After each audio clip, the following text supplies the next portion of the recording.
MAGA Republicans do not respect the Constitution. They do not believe in the rule of law. Yeah, President Biden called out former President Donald Trump and his supporters in a fiery speech last night. Yeah, the president focused on what he calls the battle for the soul of the nation. Biden accused Republicans of being intimidated by MAGA supporters. Yeah, as Natalie Brand reports, both Republicans and Democrats are sending a message to voters ahead of the midterm elections.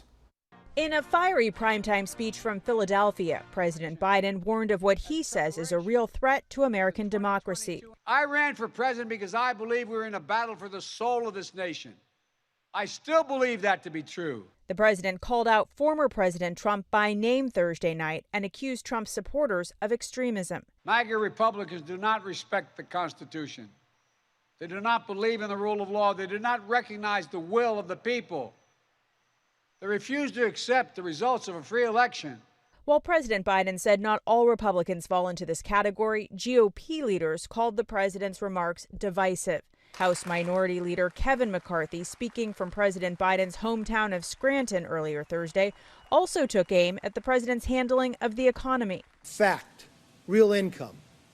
What you take home after inflation and taxes is lower now than when Joe Biden took office. The dueling speeches in a key battleground state come a little more than 2 months from midterm elections, with Labor Day weekend kicking off the final sprint to November. Joe Biden is right. Democracy is on the ballot in November. As your president, I will defend our democracy with every fiber of my being, and I'm asking every American to join me.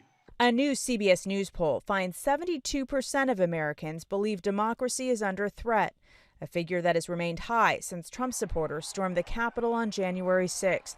Topping the list of reasons why, influence of money in politics, and also the potential for political violence, which concerns most Americans across party lines.